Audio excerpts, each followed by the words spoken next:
How to top stitch 24 pockets in under 4 minutes. So I'm doing them in 2 sets of color. I have a set of red pockets and another set of green pockets. I'm going to do the red ones first. I'm going to put in my red thread because I wanted to blend in with my fabric. So the machine is threaded. I've set my stitch length to a 3mm because I like the way it looks. It gives my stitches more space. It just looks neater. And I'm going to stitch with the right side of the pocket facing up because I just much prefer the way my top thread looks on the right side of the fabric than the bobbin thread looks. So for this specific project, I'm going to be using a 1/4 inch seam allowance, which is my mark over there. I'm lowering the needle in and I'm just gonna top stitch right to the end.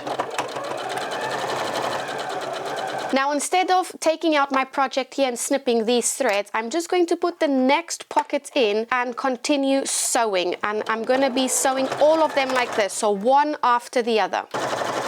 So again, I've reached the end of one pocket and I'm just slipping in another pocket, still using a 1/4 inch seam allowance, but I also want to make sure that I'm not overlapping these two because I don't want the fabrics sewn together. What we are doing is just creating, so there's a space in between and we are creating a bit of a chain between all the pockets.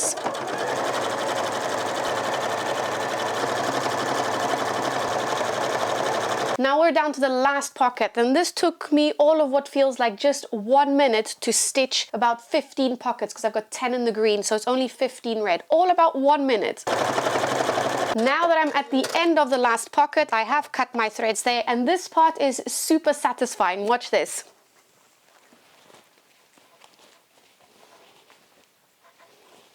So all of my pockets are sewn together. All I need to do now is snip these threads between each of these pockets and I will have more than half of my pockets done, and I just need now to do the green ones. So for my green pockets now, I don't actually have a bobbin wound in the same color. I've got a different shade of green. So instead of winding a full bobbin or half a bobbin in this green just to match, I'm going to be using a different shade of green, and it's not going to be visible anyway from the outside. It's going to be on the inside, so it's not really going to matter. Again, another satisfying moment here. I just want to show you how that lighter shade of green looks on the back side. So that's from the right side in the shade of green that I color matched. But for the one on the back side with the lighter shade, that's how it looks. And it doesn't look too bad. It's actually come out really good. And that's it. This has saved me so much time, plus a bit of thread in between each of the pockets.